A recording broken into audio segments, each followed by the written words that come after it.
Hi student, मैं शिशिर कुमार अपने YouTube channel 45M vinculum academic पर आप सभी प्यारे बच्चों का स्वागत करता हूं। तो प्यारे बच्चों, जैसे कि हम आपका जो टॉपिक पढ़ रहे थे उसका नाम था क्रॉस प्रोडक्ट। तो क्रॉस प्रोडक्ट पर मैं ऑलरेडी 4 वीडियो बना चुका हूं। तो बेटा, अब जो मैंने आपको पीडीएफ्स प्रोवाइड कराई थी फॉर द प्रैक्टिस, और जिस पीडीएफ्स में आपके प्रीवियस ईयर में जो क्वेश्चन पूछे गए हैं आपके कॉम्पिटिटिव एग्जाम्स में या सीबीएसई में, तो मैं आज उनका सॉल्यूशन बताने जा रहा हूं। तो बेटा, ये असाइनमेंट नंबर 3, असाइनमेंट 1 और 2 आपके स्केलर प्रोडक्ट बेस्ड क्वेश्चंस पे था। ठीक है, असाइनमेंट जो 3 है आपके पास वो है आपका क्रॉस प्रोडक्ट बेस्ड क्वेश्चंस पर। ठीक है बेटा, और मैं दोबारा से फिर बोल रहा हूँ, अगर किसी बच्चे के पास पीडीएफ नहीं है तो प्लीज वो मेरे व्हाट्सएप ग्रुप और टेलीग्राम चैनल से ज्वाइन करके आप वो पीडीएफ मुझसे ले सकते हैं। तो आइए शुरुआत करते हैं अपने क्वेश्चन नंबर फर्स्ट से। तो देखिए तो बेटा, क्वेश्चन नंबर फर्स्ट है, इफ ए डॉट बी का मोड इक्वल टू में ए क्रॉस बी का मोड, तो then angle between A and B. यहां पर मैंने आपको ऑप्शन प्रोवाइड नहीं कराए हैं क्योंकि मैंने ये हैंड रिटन है तो टाइम कंज्यूमिंग हो जाता है, बहुत टाइम लग जाता है ऑप्शन लिखने में। ठीक है, तो मैं यहाँ पर ऑप्शन आपको पीडीएफ में दिए हुए हैं, यहाँ पर सिर्फ मैं सॉल्यूशन और आंसर की बात करूंगा। ठीक है बेटा, चलिए। तो फर्स्ट क्वेश्चन है आपका, आपको गिवन है भाई ए डॉट बी का मोड इक्वल टू में ए क्रॉस बी का मोड। ठीक है बेटा, चलिए। तो ए डॉट बी का मोड, पहले ए डॉट बी क्या होता है मेरे पास, ए का मोड, बी का मोड और बेटा कोस थीटा, ठीक है, का मोड हो जाएगा आपके पास। फिर इसका मोड अगर मैं ओपन करता हूं तो ये हमने पढ़ा है कल लास्ट क्लास में, ए का मोड, बी का मोड और ये बेटा साइन थीटा का मोड। ठीक है, अब ध्यान से यहां पर देखेगा भाई, ये तो स्केलर नंबर है, मोड है, तो इस पे मोड आ जाएगा फिर से, तो फिर भी मोड में ही रहना है, ये भी मोड में ही रहेगा। अब कोस थीटा की बात करते हैं। देखो बेटा, थीटा जो होता है वो मेरे पास 0 से पाई के बीच में होता है, और 0 से पाई का मतलब हो गया कि फर्स्ट और सेकंड दोनों क्वाड्रेंट आ जाते हैं, और दोनों क्वाड्रेंट में फर्स्ट में कोस पॉजिटिव और सेकंड में कोस नेगेटिव होता है। यानी कि जब मैं इसको मोड से बाहर निकालूंगा तो पॉजिटिव और नेगेटिव दोनों ही पॉसिबिलिटी होती है इसके पास। तो मैं सिर्फ अभी इसको फिलहाल के लिए मोड में ही रखता हूं। ठीक है बेटा, इसको सिंपल कोस थीटा मत लिखेगा, तो ये मैंने रीजन बता दिया आपको। ठीक है, अच्छा जी, ये यहाँ पर मोड ए बाहर रहेगा, मोड बी बाहर रहेगा, और बेटा इस साइन थीटा को मैं निकाल सकता हूं मोड से डायरेक्ट बाहर। क्यों निकाल सकते हैं, क्योंकि थीटा यहाँ पर भी 0 से 180 के बीच में है, और 0 से 180 का मतलब हो गया बेटा फर्स्ट और सेकंड क्वाड्रेंट, और फर्स्ट और सेकंड दोनों में ही साइन थीटा क्या रहता है, पॉजिटिव रहता है। तो इसलिए मैंने इसको डायरेक्ट मोड से बाहर निकाल दिया, तो ये हो गया आपका। तो ये चीज, अब तो ये स्केलर्स हो गए ना, स्केलर इससे स्केलर नंबर कैंसिल आउट। तो यहां से मैं साइन, ये आपका बन जाएगा साइन थीटा मोड में कोस थीटा। ठीक है बेटा, ये हो जाएगा आपके पास में 1। ठीक है, और मोड से बाहर निकालूंगा तो प्लस हो सकता है, तो प्लस 10 और एक बार माइनस 10। तो टेन थीटा प्लस और माइनस बराबर में 1, और प्लस माइनस को मैं इधर लेके जाता हूं तो प्लस माइनस 1। ठीक है बेटा, तो थीटा की वैल्यू क्या क्या हो सकती है बेटा, 45 और 135, जो भी आपके ऑप्शन में हो तो वो आप चेक कर सकते हैं। ठीक है बेटा, अभी हम बात करते हैं बेटा क्वेश्चन नंबर सेकंड की। If U and V are the unit vectors, तो यू एंड वी बेटा अगर यूनिट वेक्टर्स है तो हमें समझ जाना है कि यू का मोड इक्वल टू वी का मोड इक्वल टू किसके बराबर 1 के, and theta is the acute angle between them. Theta क्या है बेटा, एक्यूट एंगल है, लेस देन 90 डिग्री है। तो then 2u cross 3v is a unit vector for, इसमें आपको ऑप्शन दिए गए हैं कि भाई theta no value of theta होगी, एग्जैक्टली 1 वैल्यू ऑफ थीटा होगी, एग्जैक्टली 2 वैल्यू ऑफ थीटा होगी, या more than 2 value of theta होगी। यानी कि थीटा की वैल्यूज बतानी कितनी हो सकती है ताकि ये खुद अपने आप में क्या बन जाए, यूनिट वेक्टर बन जाए। ठीक है बेटा, चलिए, मुझे मालूम करना है 2u वेक्टर क्रॉस में 3v वेक्टर। ठीक है, इसके बारे में, तो इसके बारे में बताने की ये खुद एक यूनिट वेक्टर हो जाए, तो इस तरीके से हमें बात करनी है। ठीक है, तो देखो बेटा, हमने वेक्टर में प्रॉपर्टी पढ़ी है एम ए क्रॉस में, अगर एन बी आपको करना है, ये स्केलर नंबर्स होते हैं, तो मैं इसको ऐसे भी लिख सकता हूं, एम एन, स्केलर्स को आप बाहर निकाल सकते हैं और इसको ऐसे सोल्व कर सकते हैं आप। ठीक है, तो कहीं ना कहीं पे ये जो चीज होगी आपकी, तो ये मैं लिख सकता हूं इसको 6 और u क्रॉस v। ठीक है बेटा, चलिए अब आगे करते हैं। तो u क्रॉस v क्या कहता है, ये इसी के बराबर है, ये दोनों वैल्यू सेम है ना।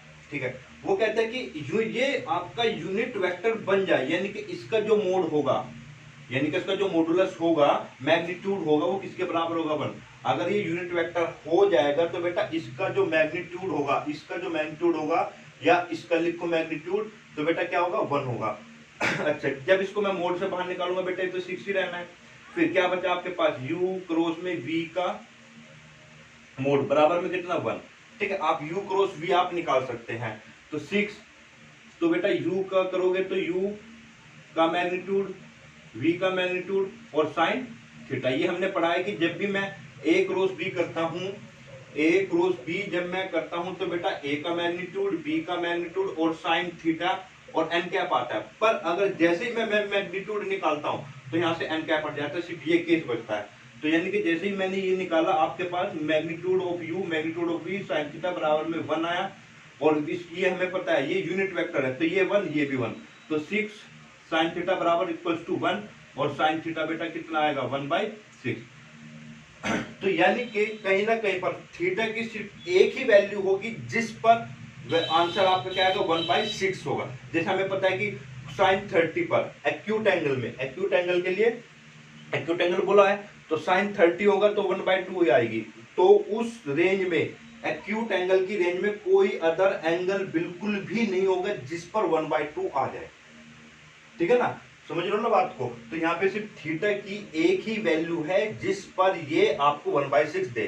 तो इसका आंसर होगा बेटा आपके पास में कि exactly 1 value of the theta, exactly 1 value of theta हो गया। तो बेटा क्वेश्चन नंबर 3 की हम बात करते हैं। इफ a इक्वल में ये है, b को a इक्वल में 2i minus 3j minus k और b इक्वल में i plus 4j minus 2k, तो आपको a क्रॉस b बताना है। ये वैसे हमने बहुत ही, ये तो बेकार का क्वेश्चन है, ये हमने पहले किया हुआ है, पहली या दूसरी क्लास में हमने इस तरीके के क्वेश्चन किए हुए हैं। तो चलो फिर भी मैं बता देता हूँ इसको। तो a क्रॉस b निकालना है, तो a क्रॉस b निकालने का हमने केस बताया कि a क्रॉस b कैसे निकालना आपका बेटा, i j और ये k कैप हो गया, और ये हो गया बेटा कोफिशिएंट लिख देते हैं इनके, 2 माइनस 3 माइनस 1 1 4 माइनस 2। ये डिटरमिनेंट मेथड से मैं इसको a क्रॉस b निकाल लेता हूँ। तो कितना होगा बेटा ये i 6 plus 4 minus j minus 4 plus 1 plus k, तो 8 प्लस में 3। ठीक है बेटा, इसको करेंगे तो 10i कैप प्लस में 3 j कैप प्लस में 11 k कैप। ठीक है बेटा, तो ये आपका a क्रॉस b हो जाएगा। क्वेश्चन नंबर 4, तो क्वेश्चन नंबर 4 भी मैंने आपको वीडियो नंबर आपका 7 में कराया हुआ है। ठीक है, फिर भी एक में स्टेप बता देता हूं करके। देखो a क्रॉस i है का मैग्नीट्यूड का स्क्वायर, तो फोर्थ में पहले इन पर्टिकुलर वैल्यूज के लिए क्या है इसने कि भाई for any vector a cross i mode square, a cross j mode square plus a cross k mode square. ठीक है बेटा, तो इसकी वैल्यू बतानी है आपको। तो बेटा मैं ये चीज बता देता हूं आपको सोल्व करके। a क्रॉस i, अगर मैं इसकी वैल्यू निकालूंगा तो a को मैं कोई एक वेक्टर मान लेता हूं। जैसे a को मैं मान लेता हूं a1 i cap, a2 j cap, a3 k cap, x y z भी मान सकते हो, कोई दिक्कत नहीं है। तो ये a वेक्टर माना मैंने, और क्रॉस करना है बेटा i के साथ में। और क्रॉस प्रोडक्ट में हमें मालूम है जब भी जैसे i cross i, j cross j, k cross के आता है तो उसकी वैल्यू 0 हो जाती है। और बेटा अलग अलग आता है तो हम उसमें राइट हैंडेड सिस्टम, यानी कि ये वाला कॉन्सेप्ट लगाते हैं i j k वाला, i j जो मैंने क्लास में बताया हुआ है आपको। तो ये कुछ बेसिक रूल है बेटा, तो इसको समझने के लिए आपको मेरी लास्ट वीडियो देखनी होगी। तो इसको सोल्व करते हैं। तो i क्रॉस i इसके साथ करोगे बेटा ये तो 0 ही हो जाना है, प्लस में a2 j cross i, a3 k cross i, और हमने पता है जो पहले होता है वो पहले, जो बाद में होता है बाद में, क्योंकि यहाँ पे रिवर्स करने पर माइनस आ जाता है। चलिए जी, अब इसको देखो, जे के बाद के आता है, जे के बाद के आता है, ठीक है ना, पर यहाँ पे रिवर्स लिखा हुआ है कि जे क्रॉस आई, तो बेटा ये हो जाएगा -2, और जे क्रॉस आई का मतलब हो गया बेटा के, माइनस के कैप, और के क्रॉस आई, के बाद आई आएगा, यानी कि इन दोनों की क्रॉस प्रोडक्ट करोगे के और आई की, के और आई की, तो बेटा क्या आएगा जे पॉजिटिव, तो A3 जे। इसी तरीके से आपकी इसकी वैल्यू आ जाएगी, इसी तरीके से इसकी आ जाएगी। जैसे चलो मैं करके बता देता हूं, तो ये वैल्यू फर्स्ट हो गई आपकी। अब इसी तरीके से अगर मैं इसमें जे क्रॉस कर दूं, तो यहाँ पे बेटा क्या होगा, जे क्रॉस होगा, तो जे क्रॉस करोगे तो देखना क्या आएगा, तो ये आ जाएगा A1 I cross J, A2 J J zero हो जाएगा, ये तो करने की जरूरत नहीं है, A3 के क्रॉस जे कैप, तो I cross J, I cross J का मतलब हो गया बेटा के कैप, और के क्रॉस जे, तो आप रिवर्स जा रहे हो, तो माइनस हो जाएगा A3 आपका I कैप। इसी तरीके से फिर आपको किसकी मल्टीप्लाई करनी है यहाँ पर, के कैप की, तो के कैप की मल्टीप्लाई करेंगे तो बेटा ये हो जाएगा A1 I क्रॉस के कैप प्लस में A2 जे क्रॉस के कैप, और बेटा के की तो हो जाएगी जीरो।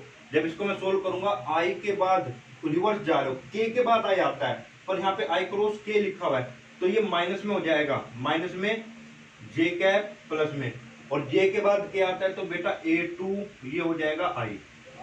अब 2 और ये सेकंड। अब उसने क्या कहा था, इनके मोड का स्क्वायर, इसके मोड का स्क्वायर क्या हो जाएगा बेटा, -A2 का स्क्वायर प्लस A3 का स्क्वायर, ये मोड हो गया, मोड हमेशा अंडर रूट में होता है, का स्क्वायर प्लस इसके मोड का स्क्वायर कितना हो गया बेटा, A2 का स्क्वायर प्लस में -A3 का स्क्वायर, मोड ये हो गई, और मोड का स्क्वायर था, प्लस में इसका कितना हो गया बेटा, -A1 का स्क्वायर, और प्लस में A2 का स्क्वायर, मोड, और बेटा क्या होता है स्क्वायर, क्योंकि मुझे किसी भी वेक्टर का मोड अगर निकालना, जैसे मान लो कोई वेक्टर है A I cap, A2 J cap, A3 K cap, बेटा इसका मोड का मतलब होता है जितने भी इसके कोफिशिएंट है I J K के, उनको स्क्वायर कर देना, बस स्क्वायर, A2 का स्क्वायर, A3 का स्क्वायर, और अंडर रूट में, ठीक है।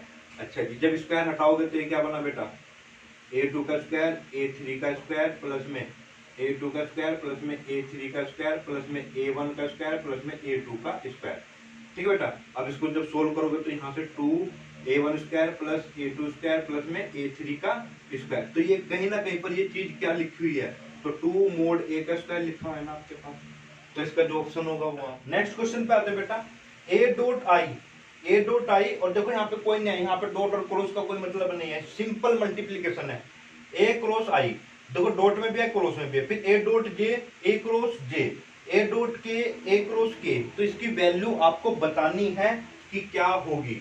तो एक चीज देखना बेटा, इनको पर्टिकुलरली सोल्व कर लेना, आप देखो इसको अलग करो, इसको अलग, इसको अलग, इसको अलग, इसको अलग और इसको अलग, तो मैं मान लेता हूं, लेट हमने माना कि A बराबर आपका कोई A वेक्टर है, A I कैप प्लस में A2 J कैप प्लस में A3 K कैप, ठीक है बेटा। तो पहले मैं निकालता हूं A डॉट आई, ठीक है, ध्यान दो, अगर इसमें मैं A वेक्टर में डॉट आई करूंगा, तो ध्यान दो, डॉट प्रोडक्ट में जब सेम होता है, जैसे I dot I J dot J, के डॉट के, तो हमेशा वैल्यू 1 होती है। और जब बेटा मैं अलग अलग होते हैं, जैसे I डॉट जे डॉट के डॉट आई, जब मैं करता हूं तो वो आंसर होता है 0। तो यहाँ पे तो सिंपल डॉट प्रोडक्ट है, तो ये तो आपका क्या हो गया A1, और इसके साथ करोगे जे के साथ में, तो ये हो जाएगा 0, ये भी 0, तो A डॉट आई कैप की वैल्यू हो गई A1। इसी तरीके से सिमिलरली जे के साथ करोगे तो इसकी वैल्यू हो जाएगी A2, ठीक है बेटा। और जैसे इसकी मल्टीप्लाई करोगे आप के साथ में, तो इसकी वैल्यू हो जाएगी बेटा A3। क्लियर है बात। चलिए अब मुझे निकालना है A क्रॉस आई, तो देखो A क्रॉस आई, ये हमने लास्ट क्वेश्चन में भी किया था, तो मैं दोबारा नहीं निकाल रहा हूं, तो यहीं पे बता देता हूं। जब A क्रॉस आई किया था आपके पास ये आया था, A क्रॉस J किया था आपने, तो ये आया था, A क्रॉस K किया था, तो बेटा आपके पास ये आया था। क्लियर बात। अब देखो ध्यान से, अब वो सिंपल क्या कर रहा है, ए डॉट आई ए क्रॉस आई, इन दोनों की मल्टीप्लाई, यानी कि देखो जब मैं लिखूंगा तो A1 की मल्टीप्लाई पहले A क्रॉस I के साथ में, तो करोगे बेटा देखो कितना आएगा, ये आएगा A1 A2 माइनस में K कैप प्लस में A1 A3 J कैप, फिर बेटा आपका था A dot J A cross J, तो A डॉट J ये रहा और A क्रॉस J बेटा ये रहा, तो यानी कि कहीं ना कहीं पे इसकी और इसकी मल्टीप्लाई आपके पास। तो जब इसकी और इसकी मल्टीप्लाई करेंगे तो कितना आएगा आपका A2, क्योंकि नंबर है तो K कैप माइनस में A2 A3 K कैप, ठीक है बेटा। तो इसी तरीके से आपने किया था A डॉट K और A क्रॉस K, तो A डॉट K की वैल्यू थी A3 और A क्रॉस K की वैल्यू है ये, तो इसमें मल्टीप्लाई जब हम करेंगे तो बेटा ये हो जाएगा माइनस, ये बेटा यहाँ पे ना A1 होगा A1, क्योंकि मल्टीप्लाई एक मिस्टेक होगी A1, तो ये यहाँ पे आपका A1 A2 होगा, ठीक है बेटा। तो यहाँ पे मल्टीप्लाई करेंगे A2 की तो माइनस में A1 ये हो गया, ठीक है। अब A3 की मल्टीप्लाई करेंगे जब इसमें हम, तो बेटा ये हो जाएगा A1 A3 J कैप, और बेटा ये हो जाएगा A2 A3 I कैप। तो देखते हैं इसमें A2 A3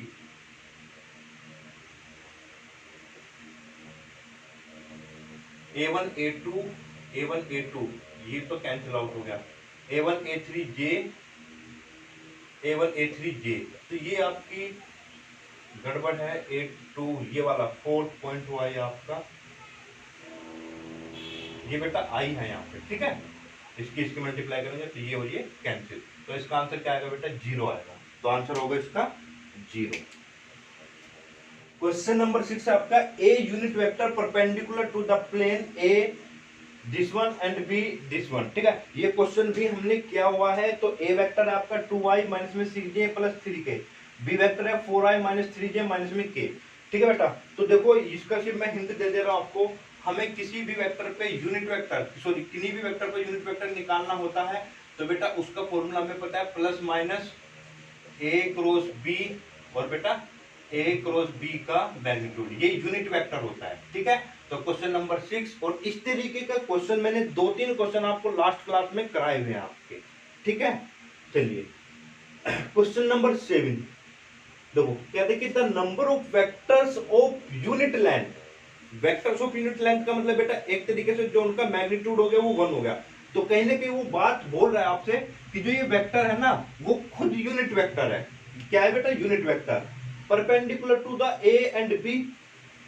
तो नंबर्स पूछा है तो बेटा ध्यान रखना नंबर्स कितने हो गए हमेशा, एक प्लस और एक माइनस, तो हमेशा दो ही आपके यूनिट वेक्टर हो गए या वेक्टर होंगे परपेंडिकुलर ए और बी पर, ठीक है बेटा। तो ए और बी पर number of the perpendicular vector is 2 plus और माइनस 2। क्वेश्चन नंबर 8 देखो बेटा क्या कर, a unit vector making an obtuse angle with X axis.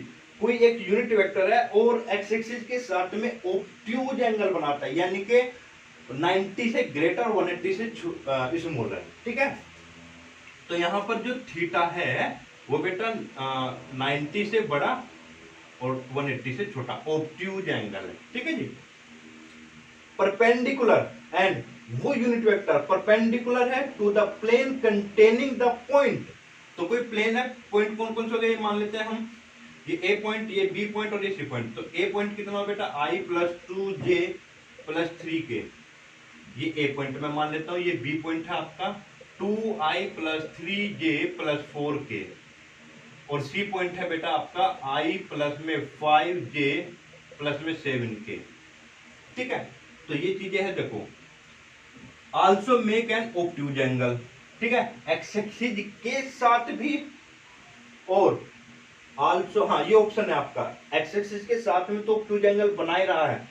जो यूनिट वेक्टर परपेंडिकुलर है इन तीनों पॉइंट पर या प्लेन कंटेनिंग दी 3 पॉइंट्स, वो और किसके साथ में ऑब्ट्यूज एंगल बनाएगा, तो वो आपसे ऑप्शन दिया हुआ है उसने। पहले तो हम यूनिट वेक्टर निकालते हैं। तो इसमें मान ले तो हमने पढ़ा है कि कोई भी प्लेन में जब 3 पॉइंट होता है वो उस पर यूनिट परपेंडिकुलर वेक्टर निकालना हो तो मैं ए से बी को एक पॉइंट पकड़ के वहीं से एरो निकाल दीजिए।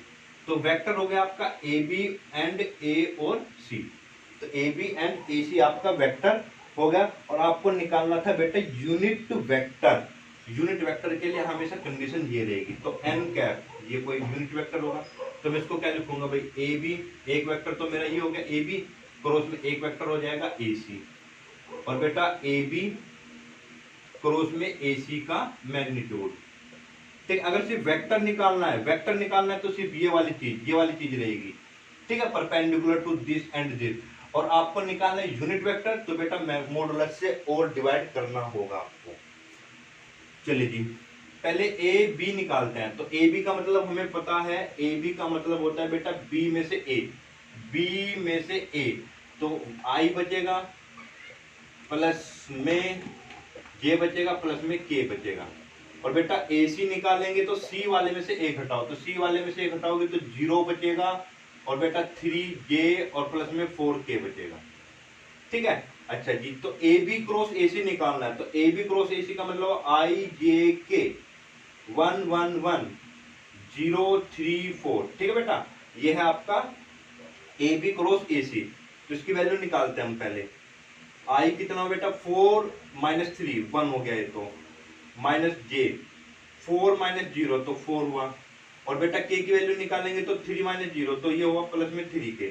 तो ये जो वेक्टर हुआ ये हो गया I - 4J प्लस में 3K कैप। अच्छा जी, फिर इसी के मैग्नीट्यूड से इसको डिवाइड करना है। तो मैग्नीट्यूड बेटा कितना हो जाएगा इसका, 1 का स्क्वायर प्लस में 4 का स्क्वायर 16 प्लस में 3 का स्क्वायर 9 तो 10 26। ठीक है, और यूनिट वेक्टर जो होता है बेटा वो प्लस और माइनस दोनों में होता है। हमेशा दो वेक्टर होते हैं, परपेंडिकुलर वेक्टर होते हैं, एक तो प्लेन के ऊपर और एक प्लेन के नीचे। तो ये हो जाएगा 1 प्लस माइनस में लिख सकता हूं I - 4J प्लस 3K 1/√26। ठीक है बेटा, ये हो जाएगा आपके पास। तो ये तो यूनिट वेक्टर था परपेंडिकुलर किसके, to the plane containing all the 3 points. और बेटा ये जो यूनिट वेक्टर था ऑब्ट्यूज एंगल बनाता था एक्स एक्सिस के साथ में। तो ध्यान रखना यही यूनिट वेक्टर जेड एक्सिस के साथ में भी क्या बनाएगा बेटा, ऑब्ट्यूज एंगल बनाएगा। क्या बनाएगा, obtuse angle with the Z axis. ठीक है, तो इसका ऑप्शन होगा आपका जेड एक्सिस। ठीक है, ये क्वेश्चन बहुत अच्छा है। देखो, लेट यू बराबर में I + J, V बराबर में I - J, W बराबर में I + 2J if n cap is a unit vector such that u dot n cap is equals to 0। ठीक है बेटा, और v dot n cap is equals to ये भी 0। तो इस तरीके की कंडीशन हमने लास्ट क्लास में ही पढ़ी थी, जहां पर a dot v बराबर 0 दिया था, a dot c बराबर 0 दिया था। तो उसी तरीके से देखो, अगर बेटा इन दोनों की डॉट प्रोडक्ट 0 है तो ये तो बात जाहिर हो गई कि n कैप परपेंडिकुलर है u पर। भाई कोई भी दो वेक्टर होते हैं, अगर उनकी डॉट प्रोडक्ट 0 है तो वे दोनों आपस में परपेंडिकुलर है। फिर यहां से ये भी बात क्लियर हो गई कि n कैप जो है वो परपेंडिकुलर है किस पर बेटा, v कैप पर।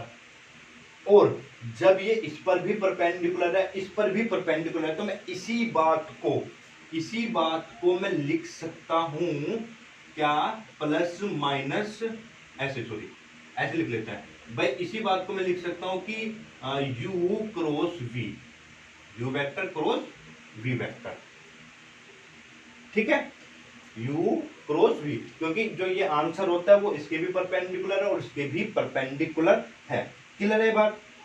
अच्छा बेटा, बात समझने की ये है कि ये है आपका यूनिट वेक्टर। और यूनिट वेक्टर कब आएगा, जब मैं इस वेक्टर को डिवाइड कर दूंगा इसी के ही मैग्नीट्यूड से। ठीक है, सिंपली अगर ये वेक्टर होता तो मैग्नीट्यूड से डिवाइड करने की जरूरत नहीं थी, तो प्लस माइनस लैम्डा लगा देते। कोई भी वेक्टर होता तो बेटा plus minus lambda u cross v, but ये n कैप है, यूनिट वेक्टर है, तो यूनिट वेक्टर होगा बेटा प्लस माइनस, और लैम्डा हमेशा क्या रहेगा, 1 रहेगा। और बेटा यूनिट वेक्टर हमेशा u प्लस वी और इसके मैग्नीट्यूड से इसको डिवाइड कर देता है। तो यूनिट वेक्टर अगर निकालना है तो जनरल फॉर्मूला आपका ये है जो अभी अभी हमने पढ़ा था क्वेश्चन नंबर बेटा 6 के लिए, ठीक है। 7 में भी अप्लाई किया था हमने, ठीक है। तो ये चीज हो गई। तो ठीक है जी, एन कैप हम निकालते हैं plus minus u cross v। तो u क्रॉस v निकालेंगे, u क्रॉस v निकालेंगे बेटा तो i j और k।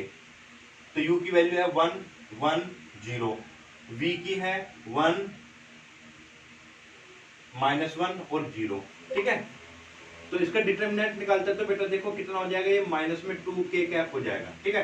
तो यहां से मुझे पता चला -2k कैप, ठीक है बेटा, डिवाइडेड बाय मैग्नीट्यूड। मैग्नीट्यूड कितना हो गया बेटा इसका, √4 आ जाएगा। √4 को रूट से बाहर निकालोगे तो 2 आ जाएगा, ठीक है। 2 से 2 कैंसिल, तो n कैप फाइनली अब भी प्लस माइनस क्या बचेगा, k कैप बचेगा, ठीक है। n कैप बराबर में प्लस माइनस k, ठीक है। क्वेश्चन नंबर 10 की हम बात करते हैं बेटा। इफ a इक्वल टू में i plus j minus K, b equal to minus i plus 2j plus 2k, c vector है minus i plus 2j minus k cap, then a unit vector normal, normal का मतलब बेटा perpendicular भी बोल सकता है, to the vectors a plus b and b minus c। तो a plus b पर भी है और b माइनस c पर। तो बेटा हम क्वेश्चन नंबर 10 करते हैं। तो पहले हम a प्लस b की वैल्यू निकाल लेते हैं। तो a प्लस b देखो बेटा कितना हो जाएगा, ये तो 0 हुआ प्लस 3k और प्लस में k, जैसे मैं इनको ऐड करूंगा तो 3j प्लस में k कैप बेटा, फिर b माइनस c। तो b माइनस c का मतलब क्या होगा, b में से c को माइनस करोगे, b में से c को माइनस करोगे 0, ये भी 0 और माइनस माइनस प्लस, तो बेटा ये हो जाएगा 3k कैप। अब इसको मैं मान लेता हूं m और इसको मान लेता हूं n। तो हमें क्या निकालना था, यूनिट वेक्टर निकालना था जो परपेंडिकुलर है, परपेंडिकुलर है किस पर, इन दोनों पर। तो बेटा यूनिट वेक्टर निकालने के लिए हमने क्या कहा था कि कोई भी वेक्टर निकाल लेते हैं। तो m और n, तो जब भी हमें कोई वेक्टर निकालना है इस पे भी और इस पे भी परपेंडिकुलर है, तो बेटा मैं उसका फॉर्मूला कैसे लिखता हूं, m cross n, m cross n। जो इसका आंसर आता है मैं मान लेता हूं बेटा ये c है, तो ये परपेंडिकुलर होगा, सॉरी c नहीं मानेंगे, इसको l मान लेता हूं मैं। तो ये परपेंडिकुलर होगा m पर भी और n पर भी। कुल मिला के m की ऐसे लिख सकते हैं a प्लस b और बेटा क्रॉस में b माइनस c, ठीक है। तो चलो कर लीजिए आप इसको अब। तो करिए cross product, m i j k, m की वैल्यू है बेटा 0 3 1 और इसकी वैल्यू है 0 0 3, ठीक है बेटा, ये l वेक्टर आएगा। अच्छा जी, इसको मैं सोल्व करता हूं तो ये 9i आ जाएगा, 9i, ठीक है। तो l, ये तो सिर्फ वेक्टर आया, पर मुझे क्या फाइंड करना था, यूनिट वेक्टर। तो यूनिट वेक्टर का मतलब क्या होता है, l कैप बराबर में क्या हो जाएगा, l वेक्टर और l का मैग्नीट्यूड। तो l वेक्टर 9 कैप है और इसका जब मैग्नीट्यूड निकालूंगा बेटा मैं 9 ही आएगा। तो बेटा तो कितना आंसर, i कैप, ठीक है। ये आपका आंसर होगा i, ठीक है। तो 11 a unit vector perpendicular to i plus j and j plus k। तो ये तो आप खुद से कर ही सकते हैं, इन दोनों की क्रॉस प्रोडक्ट कर दीजिए, जो आंसर आएगा फिर उसका यूनिट वेक्टर निकाल लीजिएगा, ठीक है बेटा। चलिए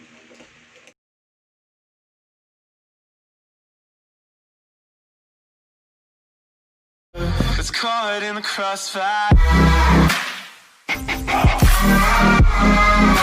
It's caught. तो बेटा अब हम बात करते हैं क्वेश्चन नंबर 12 की। देखो क्या कहता है, if a b c are the position vector of the vertices a b c of a triangle abc। मान लो ये आपके पास कोई ट्राइंगल है, ठीक है बेटा, ये आपके पास a, ये b और ये c वर्टेक्स हो गया इसका, ठीक है बेटा। चलिए, तो ये a वेक्टर इसका पोजीशन वेक्टर है, इसका पोजीशन वेक्टर है बेटा b और इसका पोजीशन वेक्टर है c। तो बेटा पहले तो एक चीज का ध्यान रखना यहाँ पर कि ट्राइंगल में आपको ये पोजीशन वेक्टर दिए है, जो a b c है आपके, ये पोजीशन वेक्टर है, ये साइड्स ऑफ द ट्राइंगल को रिप्रेजेंट कर रहा है। अगर बेटा ये पोजीशन वेक्टर है तो आपको वर्टेक्स पर दर्शाना है, और अगर वो साइड बोले तो बेटा ये a, यानी कि यहां से a b अगर मैं लिखूंगा तो ये a हो जाएगा। अगर वो साइड्स बोले represented by the vector a b c, but अभी यहां पर क्या बोला है बेटा उसने कि आर द पोजिशन वेक्टर्स, ठीक है। तो हमें बताना है एरिया ऑफ द ट्राइंगल, ठीक है। एरिया ऑफ द ट्राइंगल ये मैं प्रूफ कर भी चुका हूं आपकी 7th वीडियो में। 7th वीडियो में मैंने ट्राइंगल के बारे में बहुत सारी बात की है, एरिया के बारे में बात की है, तो फिर से मैं इसको एक बार बता देता हूं। तो A B C are the position vector, ठीक है। तो हमने वहां पर पढ़ा था कि एरिया ऑफ ट्राइंगल अगर आपको निकालना हो बेटा तो हाफ होता है और cross product of the adjacent side. तो एडजेसेंट साइड आप चाहे तो एक वर्टेक्स को पकड़ना, ए से सी की तरफ जाना और या फिर ए से बी, तो ए सी क्रॉस में आप ए बी लिख सकते हैं, सॉरी ए बी क्रॉस में ए सी, या आप चाहो तो इसको निकाल सकते हो हाफ वर्टेक्स। आप अगर बी पकड़ते हो तो बी से ए जाना है, बी से सी जाना है, तो बी से ए और क्रॉस में बी से सी जाना है, ठीक है बेटा। या फिर आप ऐसे भी कर सकते हो, वर्टेक्स पकड़ सकते हो सी, तो सी से ए और सी से बी, तो सी से ए वेक्टर और क्रॉस में सी से बी। तो ये आप किसी भी मेथड से, तीनों में से किसी भी एक मेथड से एरिया ऑफ द ट्राइंगल निकाल सकते हैं, ठीक है। चलो मैं मान लो ये वाली वैल्यू उठाता हूं, ठीक है। तो बेटा जब A B C are the position vector है तो कहीं ना कहीं पर आप ए बी की वैल्यू कितनी हो गई आपकी, और हमें पता है जब पोजिशन वेक्टर की बात होती है तो बाद वाले में से पहले वाला, तो बी कितना है बेटा बी, और ए कितना है, ए का पोजिशन वेक्टर कितना है ए, ठीक है।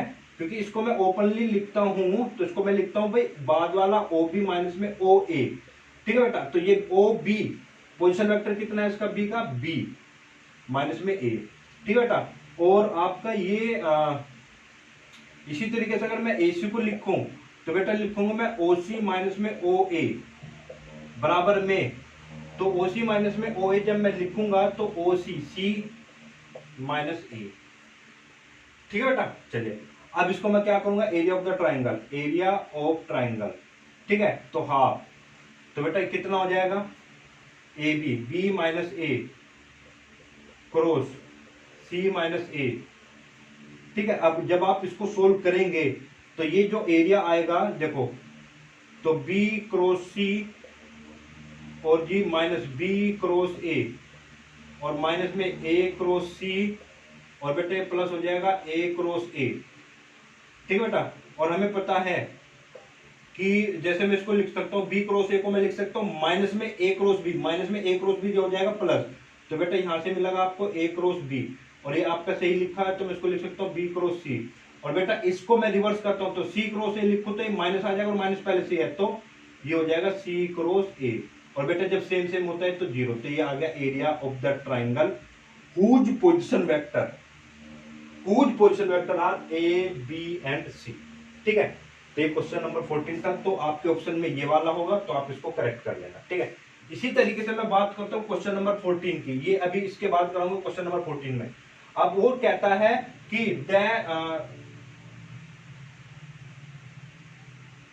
The perpendicular distance of the point C from line joining B and C. अगर ए बी सी यहाँ पे आपके पोजीशन वेक्टर है, ठीक है, पॉइंट जो है ना point C vector, point C vector का मतलब पोजीशन वेक्टर को दिखा रहा है, साइड नहीं बोला उसने, पॉइंट सी वेक्टर, यानी कि ये आपका अब ए बी सी जो भी है आपका सी बी सी, ठीक है, और ए वेक्टर आप अपने आप से खुद से ले सकते हो, तो यानी कि ए बी सी अब यहाँ पर खुद अपने आप पे पोजीशन वेक्टर होगी, क्योंकि यहाँ पे बोल देते हैं पॉइंट सी। तो मान लो पॉइंट सी है और मैं इस पर किस पर बी और सी पर, ये बी और सी को मिलाने वाली लाइन, बी और सी को मिलाने वाली लाइन पर परपेंडिकुलर डालता हूं, तो बेटा ये वाली वैल्यू निकालो आप। तो मैं मान लेता हूं ये सी एम है, तो इसी फिगर से आप उठा सकते हो क्वेश्चन नंबर 14 का, ठीक है। चलिए तो अभी हमने पढ़ा है, देखो एरिया ऑफ द ट्राइंगल, अगर मैं बिल्कुल बेसिक पे जाता हूं, एरिया ऑफ द ट्राइंगल क्या कहता है, हाफ इंटू बेस और इंटू में हाइट। ये क्रॉस मत समझना, ये बेसिक है आपका बेटा, सिंपल क्रॉस वाली है, सॉरी गुना वाला है, ठीक है। तो बेस इंटू हाइट, ठीक है जी। अच्छा अब इसको इक्वेशन नाम दे दो 1 और इसको इक्वेशन नाम दो 2। तो देखो एरिया आप इस फॉर्मूले से निकालो या इस फॉर्मूले से निकालो, तो बेटा आंसर तो सेम ही आना है। तो यानी कि फ्रॉम फर्स्ट एंड सेकंड, तो फ्रॉम फर्स्ट और सेकंड से आप देखोगे तो बेटा हाफ से तो हाफ कैंसिल हुआ, बेस किसके बराबर है बेटा ए बी, वेक्टर बोल सकता हूं मैग्नीट्यूड, और हाइट किसके बराबर हो गई बेटा इसकी, सी एम वेक्टर बोल सकता हूं इसको। ठीक है, चलिए जी, बराबर में कितना हो गया, A cross B plus B cross C plus C cross A. ठीक है, तो सी एम किसके बराबर हुआ, सी एम यानी कि perpendicular A cross B plus में बी क्रॉस सी बेटा सी क्रॉस ए। ठीक है, और अपॉन में क्या आ जाएगा, ए बी, और ए बी का मोड अगर मैं वेक्टर फॉर्म में लिखता हूं तो इसको लिख सकता हूं बेटा, ए बी को मैंने क्या लिखा हुआ है, बी माइनस ए, तो ये क्या हो जाएगा, बी माइनस ए वेक्टर का मैग्नीट्यूड। ठीक है, तो ये आपकी परपेंडिकुलर डिस्टेंस होगी। ठीक है, तो ये आपका ऑप्शन। अगर वो कहता है कि नहीं जी आप ए से निकालो, तो ए से परपेंडिकुलर डालो, तो ए से आप डाल सकते हो, कोई दिक्कत नहीं है। पर बेटा यहाँ पर जब ए सी आ जाएगा तो यहाँ पर जो परपेंडिकुलर होगा वो हो जाएगा ए एन, मान लेता हूं मैं ए एन। ठीक है, तो ए एन आपका परपेंडिकुलर का क्या हो जाएगा बेटा, मैग्नीट्यूड कितना हो जाएगा, एरिया तो यही रहना है, यही आपका रहेगा ए क्रॉस बी, बी क्रॉस सी और सी क्रॉस ए। ठीक है बेटा, ये तो इतना ही रहेगा अपोन में।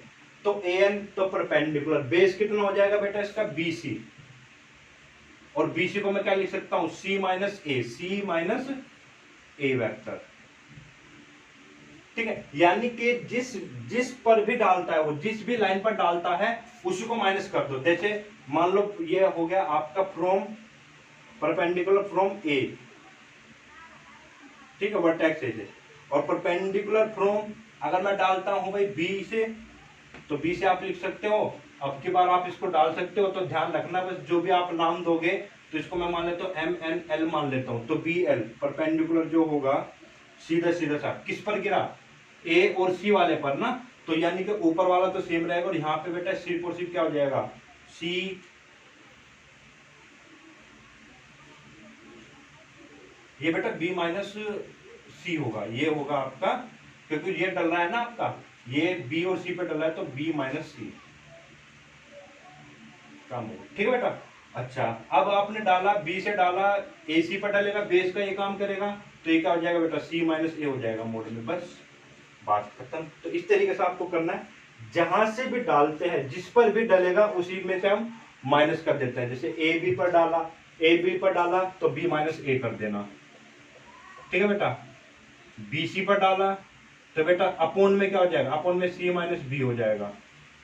ठीक है, फिर अगर वो बोलता है कि भाई ए सी पर डाला, तो ए सी पर डाला तो ऊपर तो सेम रहेगा, ए सी पर डाला तो सी माइनस ए हो जाएगा। तो ये इस तरीके से आपका चलता रहता है। ठीक है, अब बेटा देखो क्वेश्चन नंबर 13 आसानी क्वेश्चन है। देखो ए बी और A C, then the length of perpendicular from A to B C. मान लो ये आपका ए बी हुआ, ये पॉइंट ए और ये पॉइंट बी, और ए सी ये रहा जी ए सी, ये पॉइंट में मान लिया सी। तो अब उसने बोला है कि जो ये ए बी है तो बेटा ये बी वेक्टर के बराबर है। तो उसने पोजीशन वेक्टर नहीं बोला, तो ये ए बी रहेगा, ये बेटा क्या है ए सी है, तो ये क्या रहेगा, सी वेक्टर रहेगा, सी वो बोला था। ठीक है, और वो कहते हैं कि then the length of perpendicular from A से परपेंडिकुलर डालता हूं किस पर बेटा, बी सी पर, तो बी सी पर आपने परपेंडिकुलर डाला, तो यहां से मैंने परपेंडिकुलर डालता हूं, तो ये हो गया आपका परपेंडिकुलर।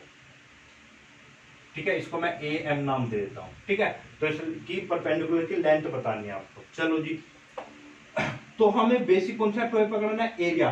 देखो लास्ट क्वेश्चन में पोजीशन वेक्टर दिया हुआ था ए बी सी, पर यहाँ पे सिर्फ जो वेक्टर है वो पूरी साइड को रिप्रेजेंट कर रहे हैं। ठीक है, तो यहां से आपका मैं लिख सकता हूं area of triangle A B C.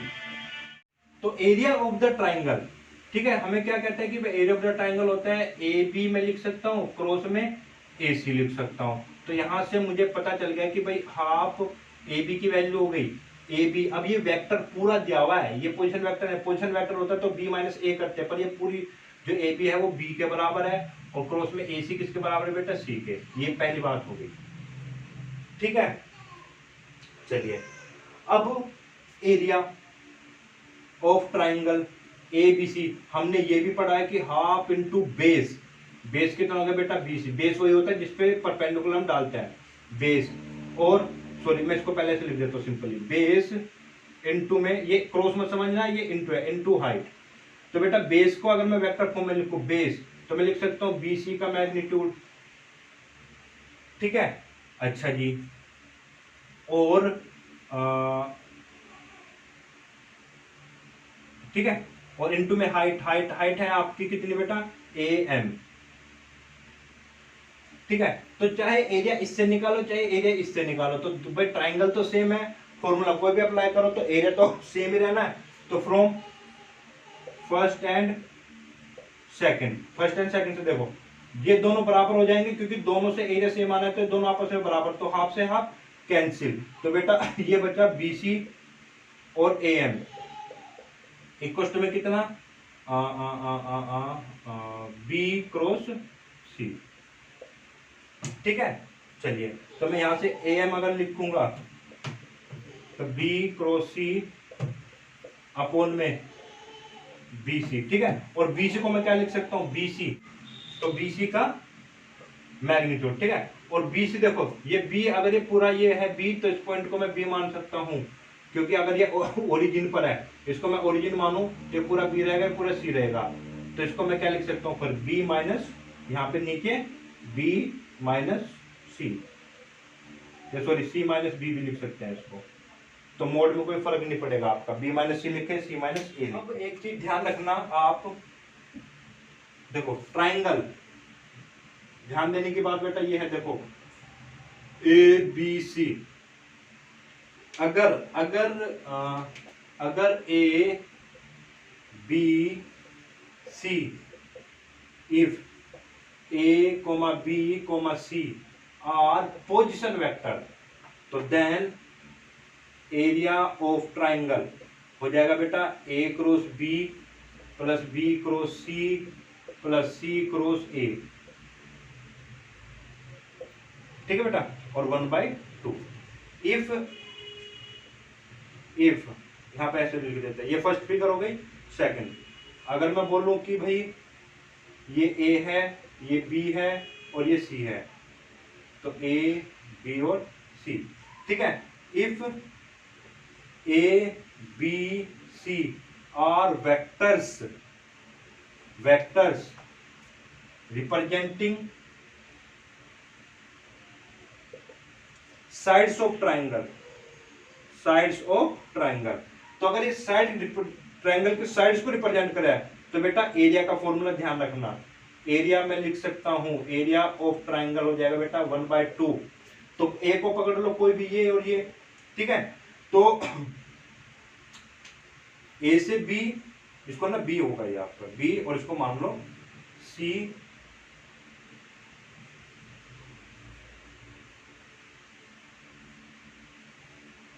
A B C, ठीक है।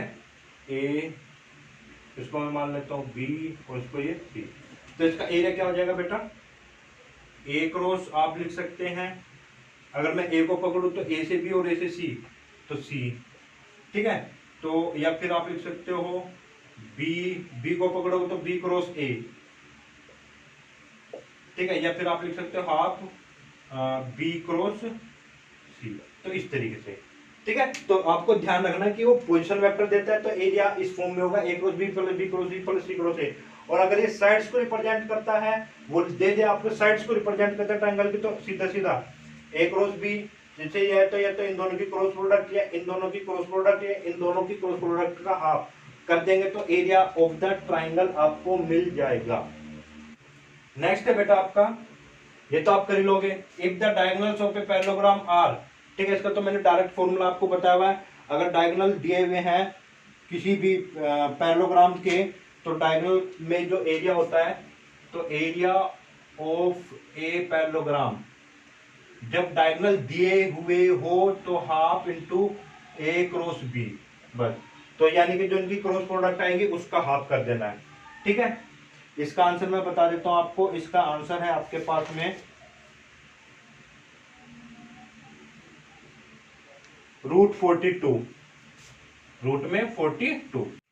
क्वेश्चन नंबर 16 और 17 दोनों ही एक तरीके से एक ही जैसे क्वेश्चन है। देखो, if ABC are the three vectors such that A plus B plus C is equal to 0, then तो ऑप्शन में दिया हुआ है आपको कि देन चारों में से कौन सी कंडीशन सही है, क्या पॉसिबिलिटी होगी। तो ये मैंने आपको बताया था सेकंड वीडियो नंबर आपका 7 में बताया हुआ है कि यदि आपको कहीं पर भी a plus B plus C equal to अगर 0 मिल जाए तो बेटा ये हमेशा एक ट्राइंगल को रिप्रेजेंट करता है, एक ट्राइंगल को क्या करता है, रिप्रेजेंट करता है। ठीक है, चलिए, और आपको कंडीशन जो ऑप्शन दिया है उसके अकॉर्डिंग मैं बताऊं तो वहां से देखो, मैंने वहां पे भी प्रूफ किया था, यहां से भी तो देखो, फ्रॉम फर्स्ट लिख लेता हूं मैं, फ्रॉम फर्स्ट इक्वेशन फर्स्ट, मैं ऑप्शन के अकॉर्डिंग, आपके पास पीडीएफ है तो उसमें चेक कर लीजिएगा ऑप्शन क्या है। तो ऑप्शन में A cross B, B cross C, C cross A से रिलेटेड बात है कि वे इक्वल है, इक्वल टू 0 है, क्या है। ठीक है, तो वहां से हम देखते हैं कि भाई क्रॉस प्रोडक्ट, चारों ऑप्शन में क्रॉस प्रोडक्ट का मैटर है, तो मैं ऐसा ही कॉन्ट्रैक्ट यहाँ पे अप्लाई करता हूँ कि क्रॉस प्रोडक्ट बनाने की कोशिश करता हूँ। देखो कैसे, भाई A plus B plus C equal to में 0 लिखा, तो मैं दोनों तरफ क्रॉस ए कर देता हूँ, दोनों तरफ क्या कर देता हूँ बेटा, क्रॉस ए। तो ये किया और क्रॉस ए किया, बी भी कर सकते हो और सी भी कर सकते हो, तो 0 क्रॉस ए। ठीक है, तो यहां से आप देखोगे तो देखो ये तो सेम सेम हो गया, तो 0 हो जाएगा। तो ये बना बेटा बी क्रॉस ए बनेगा और प्लस में सी क्रॉस ए बनेगा और बेटा ये बनेगा 0 वेक्टर।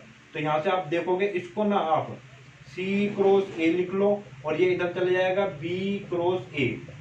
ठीक है, इसको थोड़ा सा सही से लिखो, अगर माइनस हटाना चाहते हो तो इसको रिवर्स कर दोगे तो माइनस हो जाएगा और वे माइनस प्लस हो जाएगा, तो A cross B. Similarly similar way में आप अब की बार इसमें ही बी की प्रोडक्ट कर दो, तो बी की प्रोडक्ट करोगे तो ए plus B plus C cross B, जब आप करोगे तो 0 क्रॉस में बी, तो आप क्या करोगे, ए क्रॉस बी प्लस में 0 प्लस में सी क्रॉस बी 0, तो बेटा कितना हो गया, ए क्रॉस बी, तो इधर कितना हो जाएगा, सी क्रॉस बी, और इसको थोड़ा सा सॉरी माइनस में चला जाएगा ना, तो इसको थोड़ा सा अगर आप बदलते हो तो बेटा ये रिवर्स लिखोगे, माइनस और माइनस पहले से, तो बी क्रॉस सी, तो ये सेकंड और ये आपका फर्स्ट। तो फर्स्ट और सेकंड की अगर मैं बात करूं, दोनों पर देखोगे कंडीशन को, यहां से मिलेगा ए क्रॉस बी बराबर बी क्रॉस सी और बराबर सी क्रॉस ए। तो आप ये देख लेना कि कहां पर है। ठीक है, और जब ये ट्राइंगल है, भाई ट्राइंगल को रिप्रेजेंट करे तो हमें मालूम है, तो हमेशा ये और ये कंडीशन हमेशा ट्रू होगी, और ये कभी भी हमेशा ध्यान रखना डज नॉट इक्वल टू 0 होता है, डज नॉट इक्वल टू 0 होता है, इक्वल होगा पर 0 के बराबर नहीं होगा, 0 के अलावा कुछ भी वैल्यू हो सकती है। तो सेम ये क्वेश्चन यहाँ पे था कि A B C are unit vector such that A plus B plus C बराबर में 0। तो अगर A plus B plus C में 0 दिया हुआ है बेटा, तो ये तो कंफर्म है कि ट्राइंगल है, और ये भी कंफर्म है कि ए क्रॉस बी बराबर होगा बी क्रॉस सी बराबर सी क्रॉस ए होगा, ये भी कंफर्म हो चुका। और बेटा ऊपर से डज नॉट इक्वल टू 0 भी होगा। तो वहां पर इस क्वेश्चन के ऑप्शन में आपको दिया गया है एक ऑप्शन कि भाई ए क्रॉस बी बराबर बी क्रॉस सी बराबर सी क्रॉस ए, तो डज नॉट इक्वल टू 0। ठीक है, तो ये होगा आपका, तो आपका असाइनमेंट थर्ड आपका कंप्लीट हो जाता है। तो बेटा नेक्स्ट जो वीडियो होगी आपकी असाइनमेंट 4 पर होगी, और जिनके पास असाइनमेंट 4 की पीडीएफ नहीं है तो प्लीज आप मेरे व्हाट्सएप नंबर या आप मेरे टेलीग्राम चैनल को ज्वाइन कर सकते हैं और मुझसे आप अपनी पीडीएफ ले सकते हैं। ठीक है, तो चलिए आप बेटा आप इनकी प्रैक्टिस कीजिएगा। अगर किसी भी क्वेश्चन में किसी भी तरीके का डाउट आता है तो प्लीज मुझे कमेंट सेक्शन में या पर्सनली या व्हाट्सएप पे आप मैसेज डाल सकते हैं। ठीक है जी, तो